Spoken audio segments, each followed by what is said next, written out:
welcome back to Horror Fights here on the DeathCurseClub channel. I am Zach. We're getting ready to slaughter, and I am not the judge of this one. No. It's last week's competitor, Jim.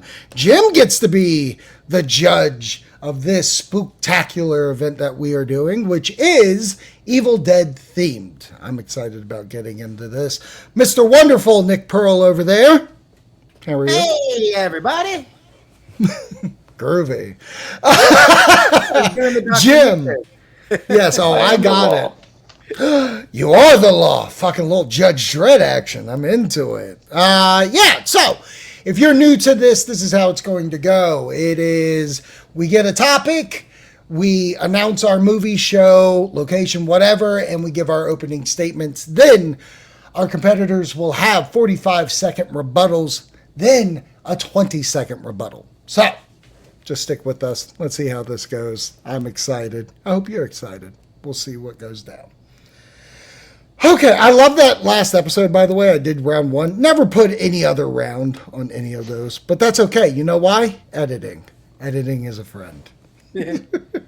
All right, so whenever you're ready, Jim. All right, so here we are with Evil Dead Week, and we're going to start this off with a very interesting category. And it's, what is the best character from Evil Dead whose name is not Ash? So that gives a lot to choose from. And does anybody feeling like they want to go first? Anybody want to give it to the other person? I'll let Wonderful go first. He didn't go first last time. Jim did. Okay. All right. I'm going with Kelly Max.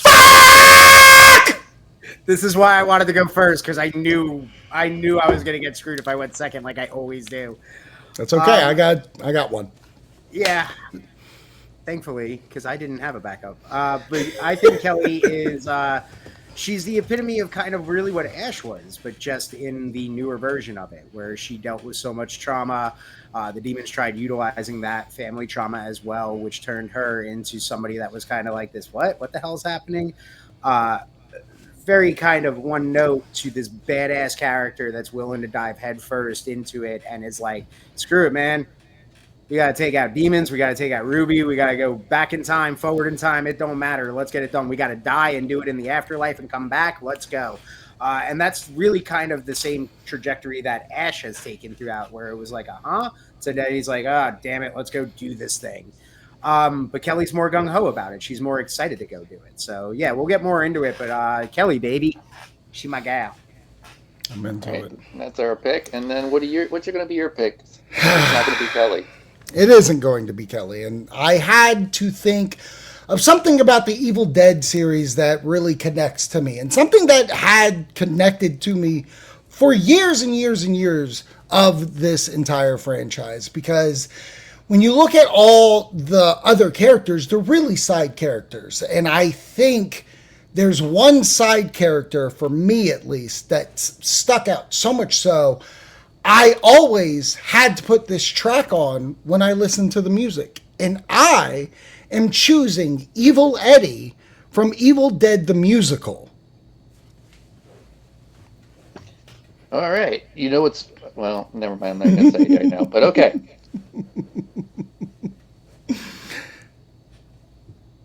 Oh, no. Okay. Was that it? That's all you had? I'll keep going. Well, Evil Eddie. See, he is a Deadite. We're concentrating over humans over here. We're talking about Ash. He's chosen Kelly, which I'll get into. There's a plethora of side characters that don't really make the mark of why should we care about them. But Evil Eddie, which is a character from Evil Dead 2, but now in a musical form, gets to really blossom as a character, and so much so gets a performance within it that I would say scene show stealing. All right. There we go. So we have two very different picks, and so what do we got coming from over there? Wonderful. All right. Well, my rebuttal to this is this is the ultimate of side characters. Yeah, he gets a moment, but he still gets blown away right away. He doesn't really get that moment to last longer than all of 2 minutes. Yay, way to go, Evil Eddie. Meanwhile, my girl, she literally is taking out all sorts of different demons. She is saving the world. She's a part of actually saving the world, where the other one's like, I just want to be known. Look at me. Boom, that's my boomstick, bitch. Taken down. Like, it's memorable for all of us. You move on. It doesn't matter. Evil Eddie. I don't care. All right, your rebuttal. You said it in your argument. She's just like Ash. I have Ash. I'll just watch Ash. I don't need the watered down version of it. And in my story of Evil Dead the musical from A to B, he's in the entire act. The actor is playing Eddie the whole time, then dies, comes back. He's actually having a fucking arc of his own. And yes, it does come down to his one solo where he gets shot. But then what happens at the end? He rises back from the dead. And then they do the Necronomicon. So he has another performance that he gets to pull off. So fuck you, he rules. Oh, wow, cool. Guy dies, comes back. Guy dies, comes back. That's some character arc, let me tell you. My girl lost her family. My girl lost friends. My girl lost lovers. My girl has lost it all, man. And yet she still keeps going forward and taking it head on and taking on life and not afraid to fight. Not afraid to die, not afraid to go out as a hero as opposed to just some punk that's like, hey, I die. Oh, I'm back. Look at me dance. Damn it, dead again. I can't even stay alive. Again, my character is getting the arc of becoming a Deadite. A Deadite is also very important to the Evil Dead franchise. Now, is it silly? Absolutely. But my favorite version of Evil Dead is silly, and Evil Dead the musical is silly. So in my contained universe, he rocks. Yours, it's just Ash versus Evil Dead, and we care about Ash more than we care about Kelly, and I don't even think she's even in the finale in the future. So she doesn't even fucking live. All right. So we got two very different. I will say I like the pick of Ed, a good old reliable Ed. I think it was an interesting pick. Eddie, ooh, the bit. Pot demon. But at the end of the day, I do think the argument for Kelly is a lot stronger. A lot more points were made. Yeah, there wasn't much, like, when you're talking about the arc of character development, I think she has a lot more going on for what you argued. And again, you also said, his is he dies and he comes back. Bold disagreement. I'm going with Kelly on this one. Bold disagreement. Mine's out of the box. Mine fucking rocks. It is outside of the box. Mine fucking rocks. It was one of the ones when I was thinking about this category. To be honest, it is one of the ones that I was even like floating in my head. Now that's funny. So when you started talking, I was like, oh wow, he's actually going there. You fuck right, I am. It was either that or I would have picked the wife in the basement. Yeah. Well, my three were Kelly. Kelly was number one. Eddie's 2. Ruby's 3. Yeah. And Ruby would have been a strong argument too. Been a good Yes. pick. Yeah. So, round 2. Dong. So Dong. This category is going to be about recasting Ash and who would you choose. Mm-hmm. So this is going to be hard shoes to fill. So Wonderful went first the first time, so this is Zach's turn to go first. Hopefully he doesn't steal Wonderful's answer, or maybe it's good when he does. So let's see what happens. Okay, so a little birdie offered this to me, and when they said it, it's one of those things that goes, yeah, that's perfect. And the problem is that when do you set it? Is this a reboot? Is this full blown actual, like, we're starting from scratch? The best part about this, there's really no time frame, and I think he's young enough to still do it. And I've seen his hair. He can do all versions of this character. And I think the most important bit of it is that he would be able to portray Ash, and you would know that he's Ash without stealing a fucking beat from Bruce Campbell, because Bruce Campbell made this character iconic. We need the difference. We need how Michael Keaton's different from Christian Bale, who's different from Ben Affleck. So my choice for Ash is Andrew Garfield. Ooh, that's a good pick. I like that Thank you. pick because that's a pick that floated around in my head. But then I thought he might be a little too old if we're rebooting this more modern time. Then I thought Timothy Chalamet, but then I went, he wouldn't do this. I no matter how much I'd have to back a big truck of money up. Brinks truck, baby. Yeah, that truck of money is more than any of the films, all of them combined, cost to make just to get him in it. And a little dirty, but I think he could do it. But the one that I'm going with, he's hot, he's young, everybody loves him. Jacob Elordi, I think, can crush it. We saw him in the Frankenstein makeup, so we saw him he'd be able to portray all of that emotion that comes with the physical comedy. We've seen him in Wuthering Heights. He's sex appeal, all of that, because that's the other thing. Bruce Campbell was a handsome fella. I still remember the first time my mom saw one of those films and went, ooh, why is that handsome fella just beating himself up? And I was like, well, see, his hand is possessed right now. That's what happened. But she thought he was a cute little fella, and everybody loves Jacob Elordi. So I think that this is a great pick for bringing in a younger generation and introducing them to something that is so freaking bonkers. All right, these are two good picks. And with the opening statements, I'll say I'm not really leaning towards either one yet. Like, I'm kind of like really curious to see where this goes. So, Zach, what do you got?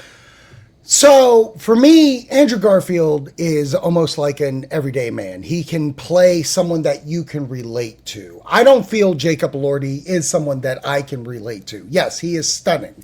And maybe that's good for something like Briscoe County Jr. or something. But for Ash, who's an everyday guy, he's just too tall. He's too broody. He was Frankenstein, for fuck's sakes. Like, none of these qualities would be able to be brought in here. Because when I watched Euphoria this last season, all I kept thinking was, why isn't the guy who's a fucking madman going after these guys? Oh, because you're writing them this way. I don't think Jacob Elordi can bring the characteristics like Andrew Garfield can, as he's done in Tick, Tick, Boom, the comedy as he has had in Spider-Man, and the athleticness, which is a part of the role. Jacob couldn't do a flip to save his fucking life, but Andrew could.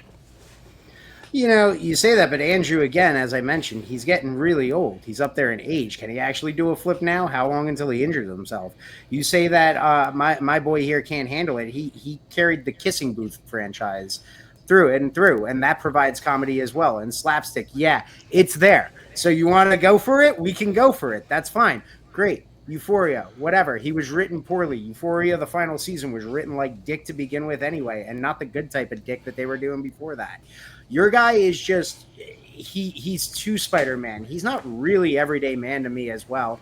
His Spider-Man wasn't even liked by everybody. He needed freaking Disney to come along and rewrite him to save him because nobody actually cared. He had 2 films, nobody cared. Took 30 seconds for Disney to make him relevant again. Spider-Man 2 made $700 million at the box office, so I'm pretty sure. But people loved him, and he was the saving grace of No Way Home because he was one of the shining points. An argument of why you didn't choose Chalamet is because of the Brinks truck. Your actor, Jacob Elordi, doesn't want to do anything unless if you're backing up the Brinks truck. Fuck, he doesn't want to do James Bond, and that's such a fucking classy role. You think he's going to come down and do this B horror movie? Absolutely not. But Andrew Garfield will make it his own. Andrew Garfield will make sure everything that happens on that screen is his blood, sweat, and tears. I don't think your boy has ever cared about anything he's done except wear a fucking nice tux to whatever the ball gala thing is. The Met Gala, thank you very much. You know, fuck you.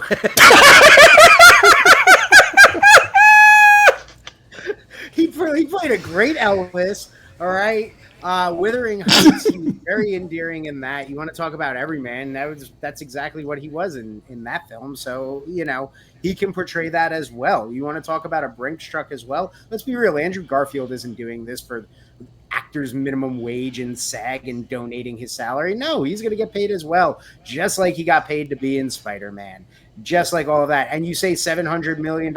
Yeah, but why wasn't there a third one? Because nobody gave a shit at the end of it. Everybody was like, oh, great, wonderful, that again. Emo, moody Spider-Man. I'm good. I mean, I think we can all agree Sony was the original ident, but that's fine. You can go with listen, that. when you're going to do the blood thing again, and you're just going to keep. But going listen, they were that. going to go. They were going to go do Sinister Six. Don't start this shit. Don't start this shit. When you end with a rhino, you know. Don't you? You're doing a different fucking thing. You don't want to have this argument. All right, so yeah, you both had some interesting arguments, and I do like Wuthering Heights. I did enjoy it. But I think at the end of the day, man, I gotta stick with Garfield. I think you argued with him being the everyday guy about having the athleticism to be able to, that's needed for the character, the comedy bits. You mentioned a little bit more in the range. I mean, you brought up Kissing Booth, but I mean, I feel like range-wise, Garfield was a little bit mentioned a little bit more, and I think there is a lot going on with the Ash character. And you also said about making it his own. That he's not going to just go do Bruce Campbell. He's going to do something of his own. So I'm going with Andrew Garfield. And I wish I would have said this. I meant to, and I would, if I lost, I would have been mad at myself. But I was going to say there's nothing said that Ash could be older in this reboot. Yeah. Yeah, I know. Yeah, it could have been any time, any day. I mean, it could have been Idris Elba. Doesn't matter. Oh, I'm coming for you, Ash. All right. So that brings us to round three. Round three is going to be, what should be the setting of the next Evil Dead movie? Wow, thank God he goes first.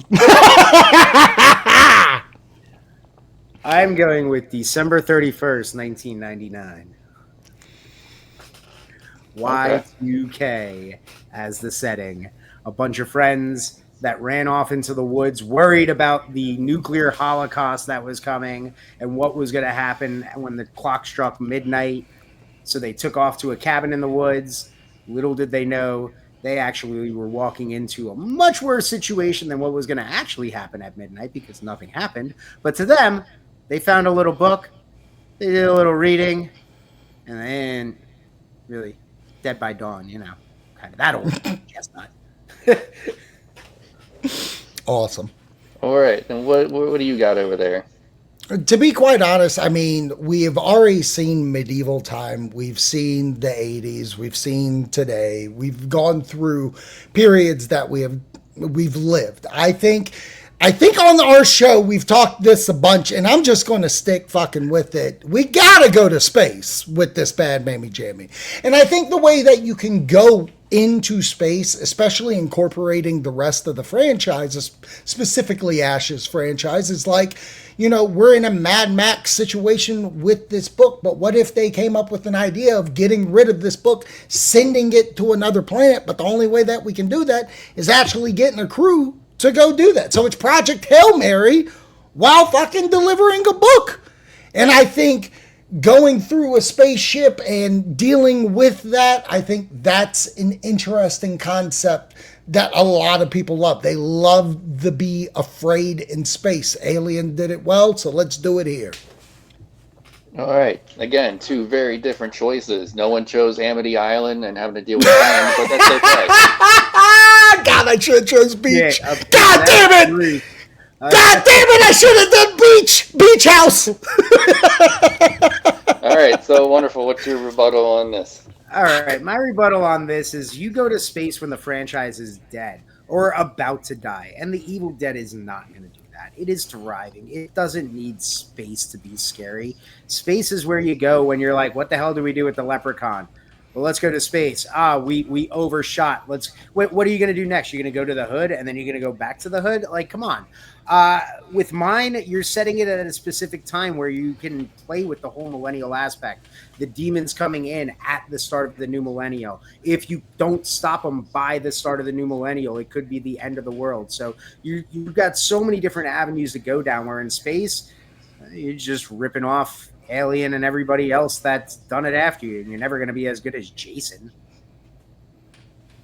I mean, if we're going to talk about ripping off, you said you're going into the woods. We've done that 4 times with a TV show. At least when I'm going to space with mine, it is a new avenue that we can go down.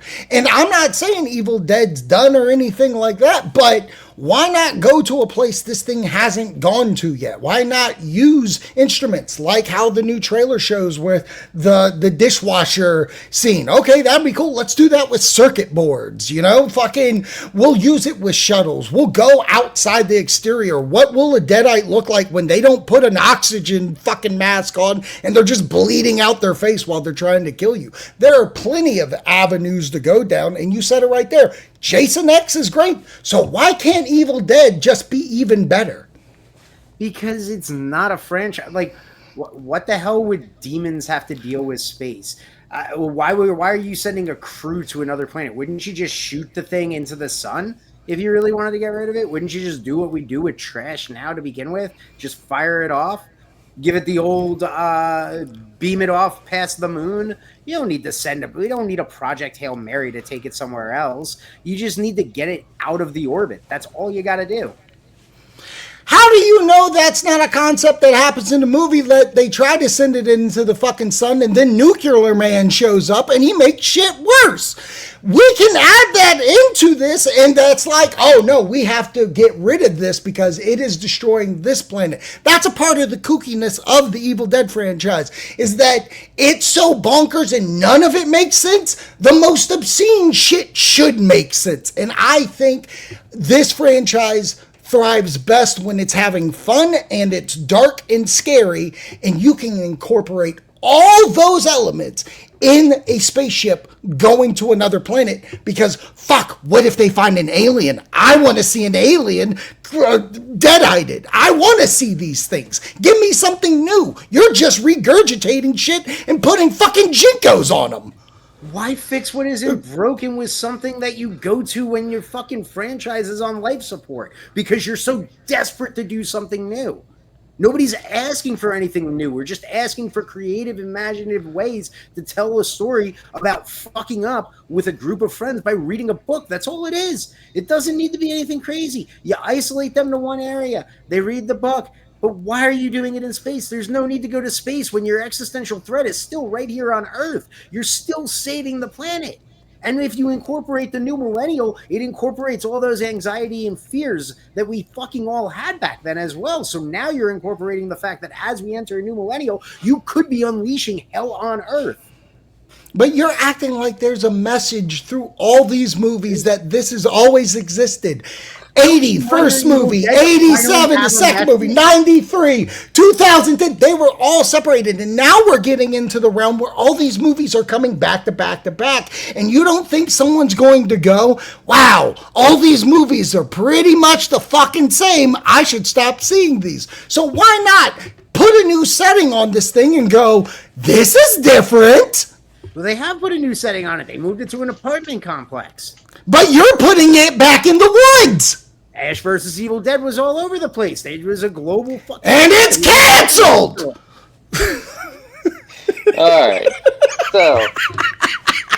What a fight. What a fucking fight! I love when Jimmy Pooh does it because it just turns into you and I screaming. Yeah, I just been watching it going back and forth. No time limit, no disqualification! And before I give my judgment... And I have an answer, but before I give my judgment, one of the things I have to point out is I thought it was interesting that Wonderful said, why would demons be in space? And I was really expecting Zach to say, what about Event Horizon? But I didn't want to bring up another movie. No, that was the whole point. I get it. But anyway, ultimately, even though I like the idea of the Y2K setup, I do feel like you're going right back to the same old, and at least with Zach, he was giving me a new idea, and he had plot points for every little thing that you tried to throw at him. Yes. Where I wasn't getting too many plot points on the Y2K side, so I'm going with space. I got to go with space. Woods and Jinkos, baby. This recording is going to end up failing when we try to save it. Nobody will know I lost. God damn it. I was trying to think. Yeah, what was that? Y2K? Didn't this movie already come out last year and fail? Awesome. I dethroned Wonderful. Everybody fucking knows it now.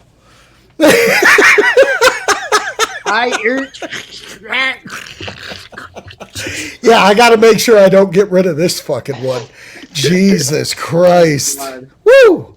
Well, I am thankful for the win. Thank you, Jimmy Poo. It was a tough one. And if I would have just thought 1 minute fucking harder about the beach setting, that's a setting to talk about. Are you kidding me?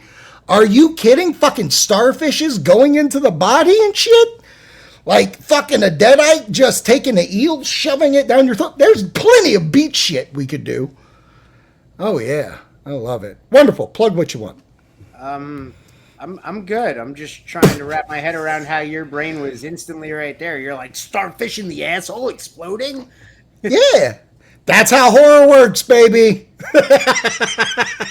I was taking it to hell. Oh, were you? Oh, wow. Ooh, that's a good choice. That's a good choice. Like Hellraiser Hell or? Yeah. Yeah, that would have been good. That would have been good. And you could save that for another fight down the road. When we'll inevitably do this for Evil Dead Wrath. It's set in the 70s. See? They changed it. They changed it. Awesome. Thank you for watching Horror Fights. Catch us next week for a brand new episode, and we will see you then. Bye.